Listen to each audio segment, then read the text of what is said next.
All right. So after looking thoroughly into each particular topic, so now we are ready to make a good logical summary of what describing data numerically is all about. And so now, before we begin, I am going to actually make a side note for here, and this is where I am going to indicate all of the topic we've been through as a summary. And then I'm going to make some further development on the right hand side board right here. But so now, anytime you are describing data numerically, meaning you have a data given to you, a numerical data handed to you, and we're about to work with that, then the first thing we're looking at, so what we've learned throughout the other videos here, so the first thing and the most important thing was to look for centers.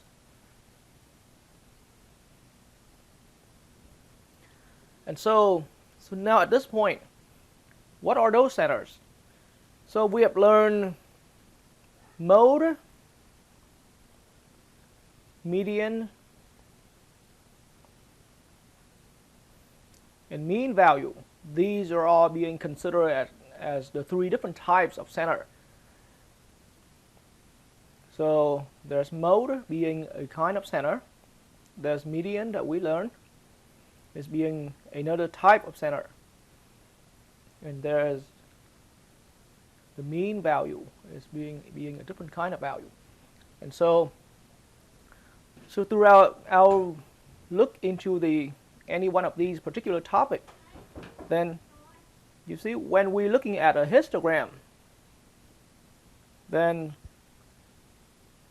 the high peak here actually makes sense to be catching good attention because it's indicating a sense about where data center at.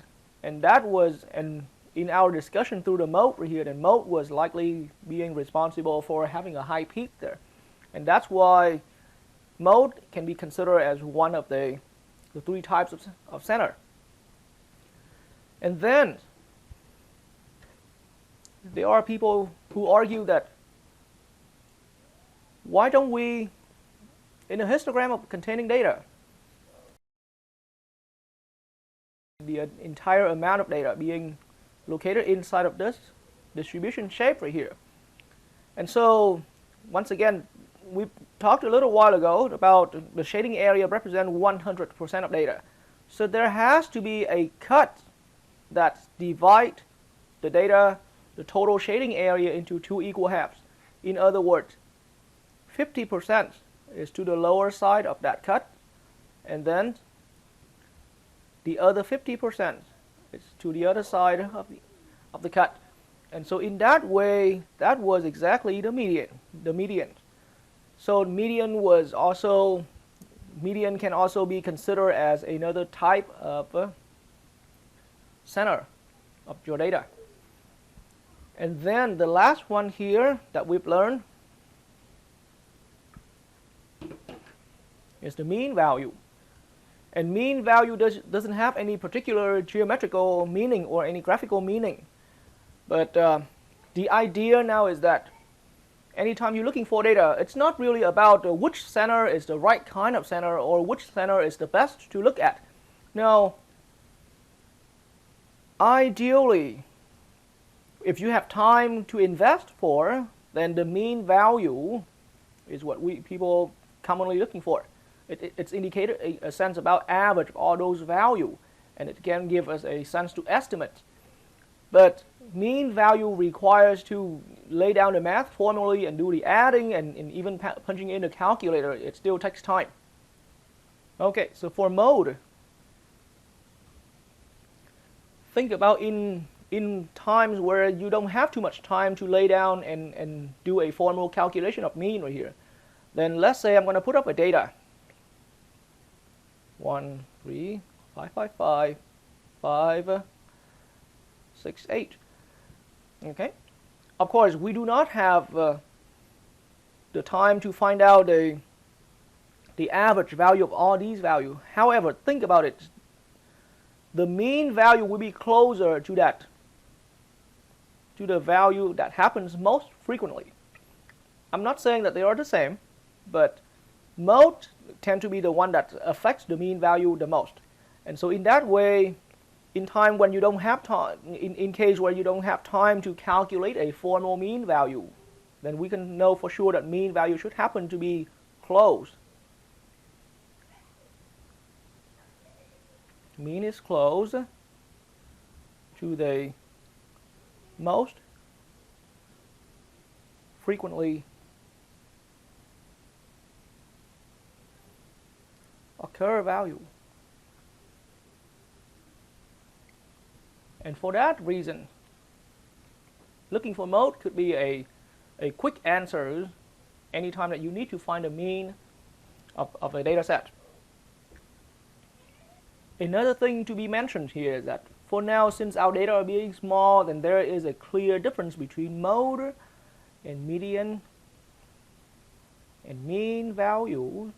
They're all numerically different for now. But at some point in the quarter, we're going to be specifically looking and focus all our attention into working with the nice symmetrically one peak, the normal distribution. This is the distribution shape where all three centers meet in one point. And so it wouldn't, at that point, it wouldn't matter anymore about mode, where mode, median, and mean value is. They're all at one point. This line right here, right in the middle, and that's why it's called center. Right in the middle right here, we got the mean. Mode is also there. And this line also happens to be where it splits your entire nicely symmetric shape into two exact equal halves in terms of amount of shading area. And so for that reason, at some point when we start focusing, working on the normal distribution, the bell curve, then we don't need to worry about making the difference between the mode, median, and mean any longer. And eventually at that point, when we start working formally on the normal distribution, then the mean value would be the one being used the most.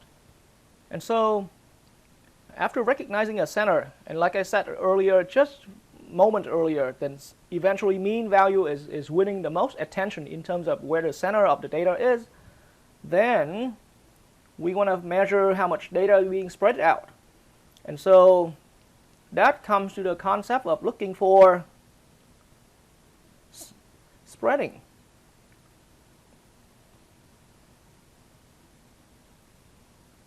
And spreading of your data, there used to be a time where we learned quite a few different ways to measure spreading. But what's most important now is to understand about the standard deviation that we've learned in some of our videos earlier. And so the idea, once again, I'm going to quickly show you some impact and how you can understand. Let's say I'm going to bring up two histograms. Some histograms represents a data being about final exam score. But for my class here, being section A, it's very common that sometimes one professor teach the exact same kind of class, but two different sections, two different sessions. And their exam scores, their final exam scores come out differently, and they are two completely separate data sets, even though they are the same kind of data. And so let's say for final exam of section A, you got some histogram, it's being something looking like this. And there's section B. Final exams comes out with histograms looking like this. So you can see that now, let me label that, label final exam section B. So we don't need to get too far into the detail of the calculation yet, but immediately look at the two histograms, and provided that they are the same type of data, they are final exams, even with the same instructor. Why are there one histogram is being a lot narrower compared to the other histograms, same type of data, same kind of data, but the bandwidth here, the spreading here is a lot wider. And so immediately looking into something like this, I can tell that the standard deviation in this data set of section B right here, S is the standard deviation, has to be larger. And here we have, in section A, S is smaller. No, the concept of smaller and larger here is just simply indicating that I'm comparing the two standard deviations of the two data sets here. Then the data set of the larger histogram bandwidth right here, it has to be having a higher standard deviation value. Because remember, the definition said standard deviation is defined to be the average differences from every members, from all members to the mean. And so maybe you find some mean here, then a larger standard deviation indicating that members all spread it out further out and further out, more further compared to the data sets where the overall spreading is short. Or you can think about another case, another scenario where same kind of data, two different data sets right there, then the larger ones indicating maybe you got some average, but then some group of people stay exceptionally well too far, where the smaller standard deviation data is indicating that even though we might have a low mean, it could be, but everybody stay close to the mean. Everybody stay close to the center. So it's indicating some kind of, here, having small standard deviation is indicating that everybody is consistent with each other.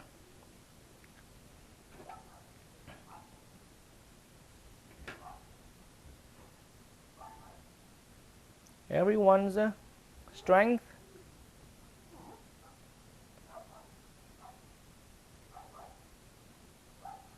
is close to each other.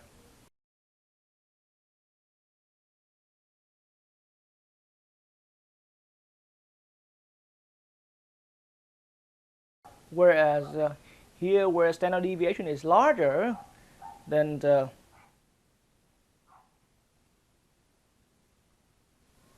some group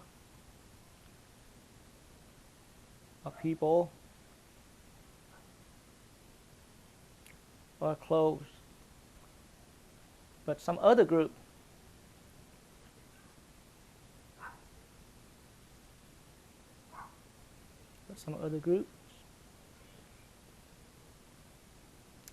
are far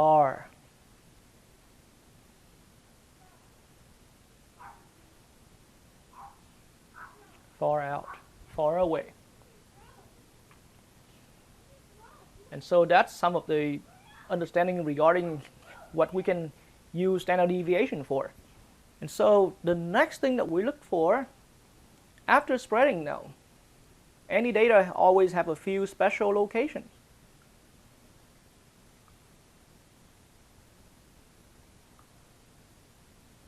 And those locations we were specifically learning.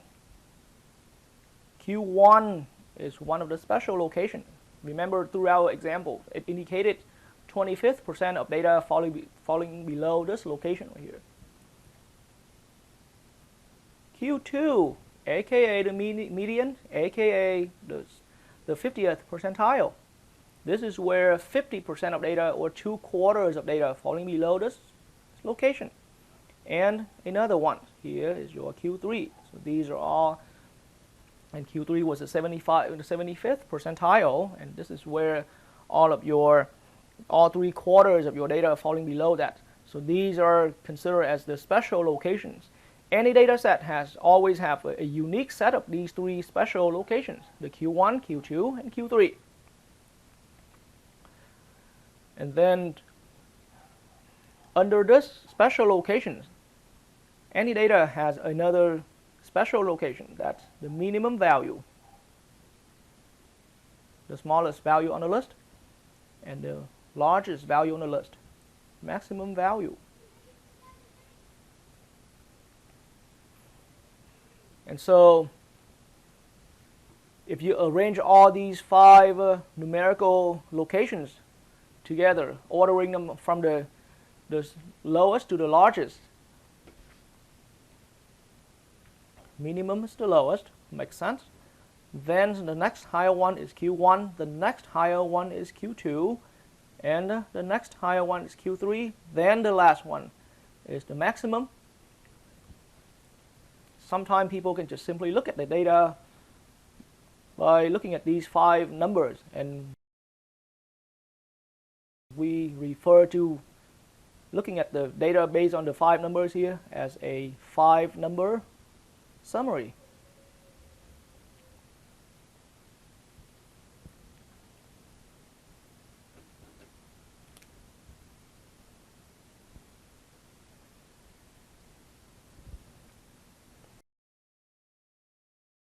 What the 5-number summary does to your data, it's quickly tell you where your data starts numerically, where's your data ends, and inside, in between that intervals, think about from where minimum up to Q1. This interval contains the first 25% of your data. And then this is a 25 here between Q1 and Q2, and there's another 25 between Q2 and Q3. So in other words, the entire interval here from Q1 to Q3 right here, we regard to that as we're going to understand that there are 50% of data being contained in there. And it gives us a sense about understanding where data focus, again, in terms of the amount of data.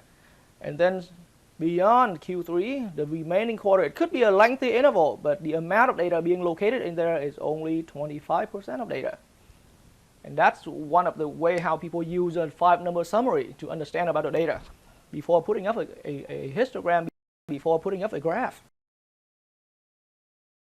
And then so additionally, since now I talked about the interval between Q1 and Q3, so if you take that numerical value of Q3 right here, subtract